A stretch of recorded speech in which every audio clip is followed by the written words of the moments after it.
I'm just going to hold the dummy and just align the bottom of the fondant. And then go around. I'm just going to do half and half, so I'm not going to be worried if there is gap. Just want the fondant to stick well with the shortening that was added. And just lift. If it is cake, obviously the alignment at the base should have been cleaner.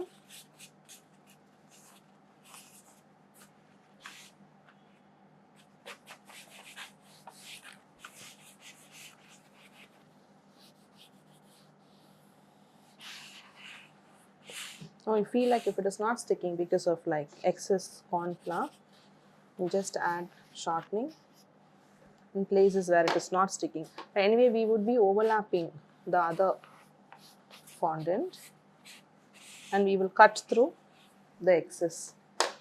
So here on the top,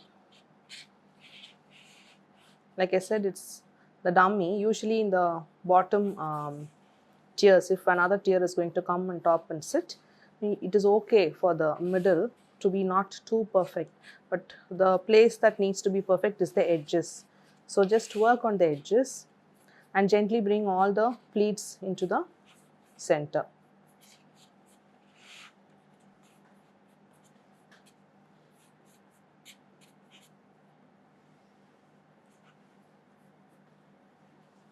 You just crowd all the pleats here. We could just cut it out later. Just make sure the edge is perfect. Okay, so the one half is done. You could rub off the corn flour a while later once you're just done with everything. I'm just going to set this one aside and get this one in and roll it out.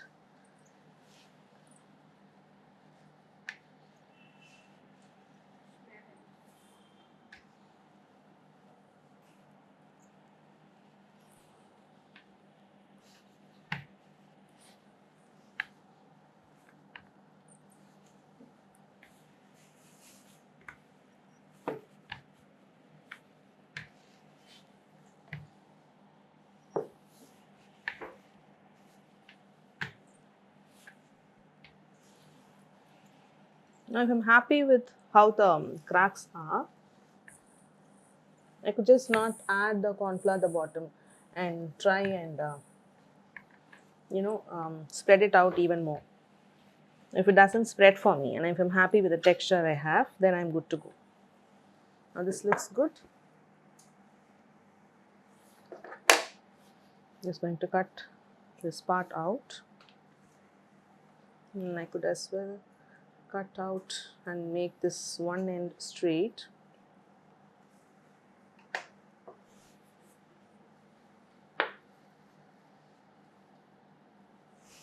Start rolling from there.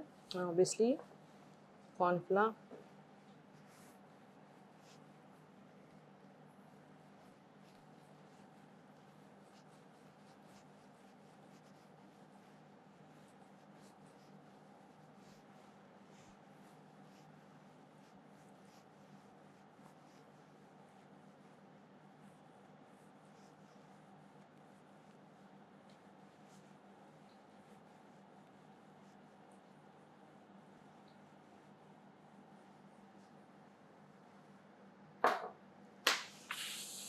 Usually we have lesser area to cover this, okay, but I'm just looking for a half and half. Now if you want fondant to stick over fondant and you feel like you want to later peel it out as well, then we use shortening over fondant also. So now the dummy has shortening, right? Now you want this fondant to stick over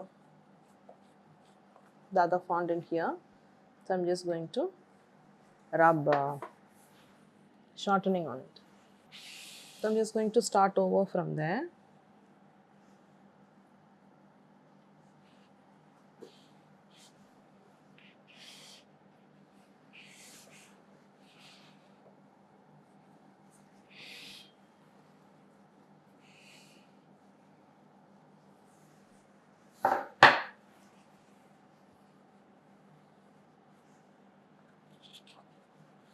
Get the top well inside.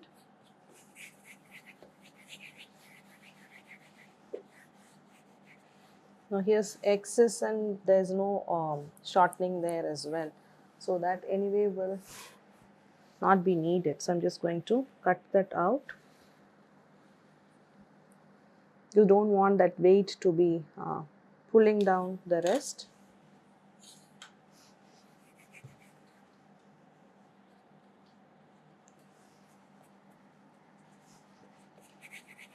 Now here's the merging part. Now I just want to make a cut here. So imagine it could be like on one side or it could be like random. Like anyway, let me start from here. It should be through both the layers of the fondant. Then obviously you need the top to get cut. So this I'm just going to remove and open this up very gently. You don't want the shape to change.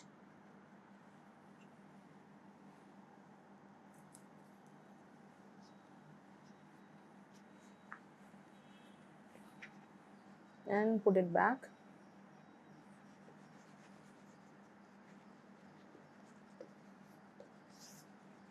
So you decide how that cut needs to come.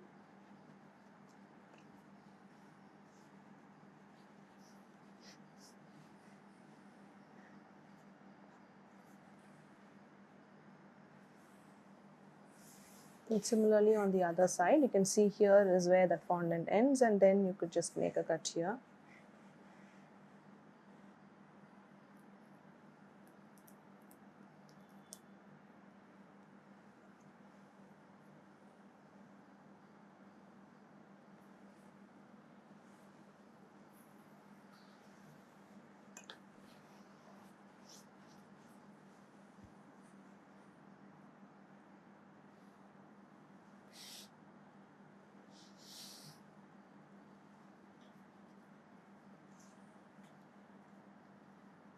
Open this darker version.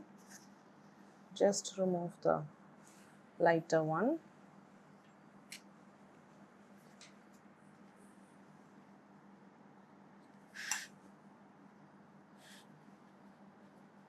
You just have to pull them back. I'll just cover that gap up.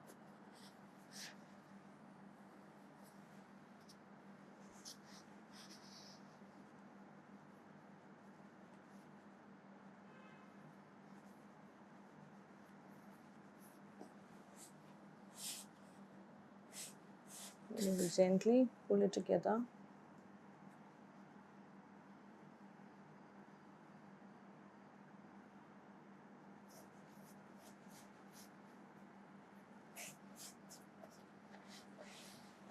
Okay, so the dual side is done quite well. Now here all the excess, I just cut it out.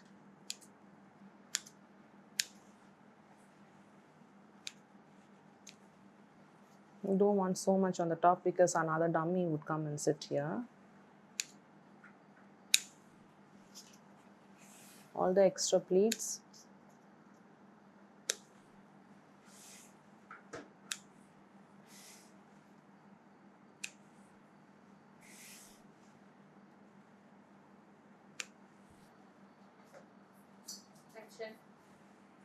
I'm just going to get the fondant smoother, and before which just remove all the excess pleats over there. We don't need that extra because we will be able to just pull the fondant and have minimal fondant on top, so it will be flat, or then you're just going to have a lot of gap between one layer above this and this top. Okay, so I'm just going to,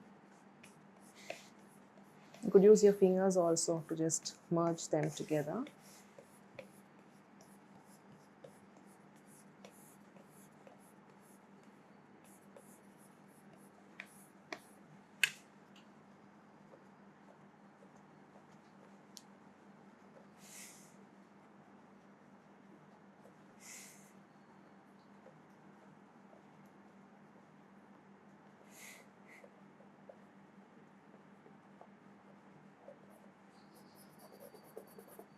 So it's kind of merged, and this won't be seen particularly because on other dummy will sit. What will be seen is just this outer, like about an inch on the outside.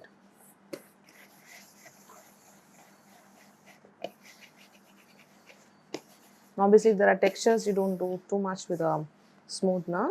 Your texture just goes away, and just trying to be a little gentle there. And you need to remove off the excess. I'm just making a marking here where the dummy ends, so I'll know where I just need to cut.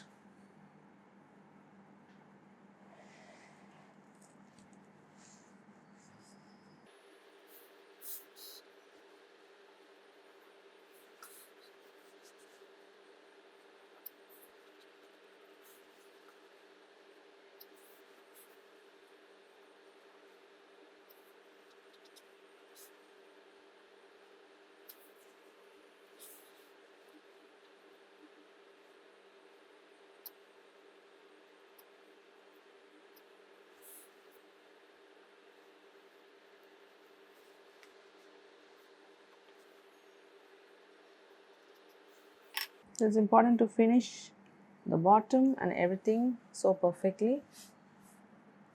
It could just get a bit sticky because of the color that is added. That's a very darker shade. And you could also allow it to dry up for some time, and once it is dried up and not stretchy anymore, then you could just go and clean up. And now we just cut it extra. Just use the fondant smoother to just gently get it down.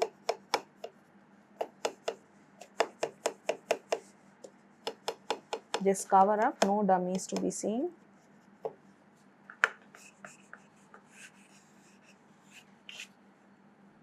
Now again, if it is stretchy, you just need to allow some time.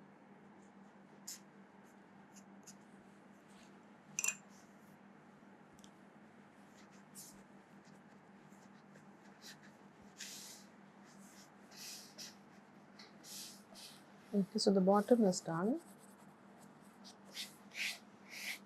And for the top, to get the sharp edges, you need 2 fondant smootheners. Okay, so I'm just going to hold it here and then pinch, do the pinching action to get the sharp edges. Obviously, though it is dummy, when you can't be just finishing the edge as rounded as this, you need it to be perfect as well.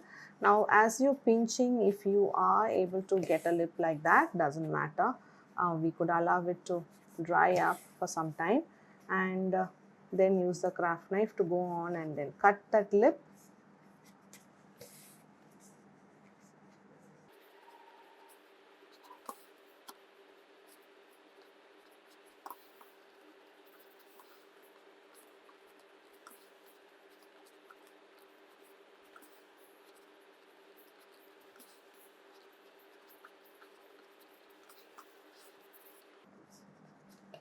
So obviously, working with cake and dummy could be a little different, not difficult. You just need to know that the dummy is like lightweight, and as you're pushing, it is going to like not stay in place like the cake. It could just keep moving. So you should know from where you can just balance that weight for it to not keep moving. So if I'm just doing this part, and maybe the dummy keeps moving, so I'm just putting the pressure from the other end and trying to hold it in place as I'm working. Then especially the dummy's edges like don't come in pretty sharp. So it is better to just pull out the lip. And so we know we define the sharp edges. And don't let the dummy's edge to define where it needs to be sharp and where it is blunt.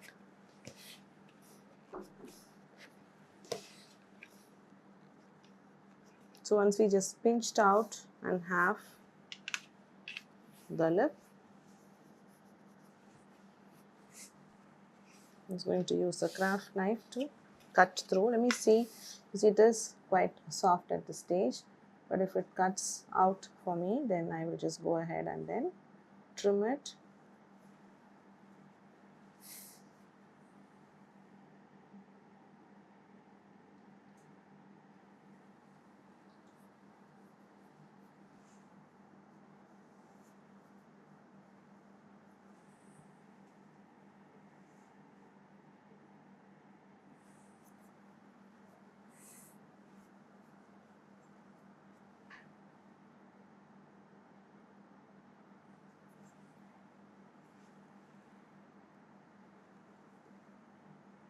So it is a bit soft at the moment, and it will be good if we could allow it some time and then cut. Now if you're not able to cut through it clean to get the sharp edges, you can see how this part is different from the rest of it.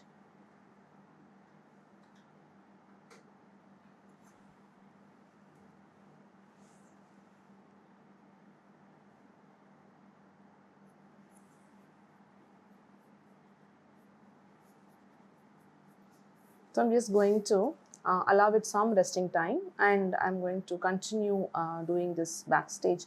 Cut the edge, which is going to be the similar same step, but except that it is not going to be as stretchy as it is now. And I'm going to make the cleaner finish, and then I'll get back in the next lesson where I'm going to show you place this on top of this dummy where the crackle texture is already done, and I will show you how you're going to assemble the bougainvillea flowers to finish making our modern wedding cake.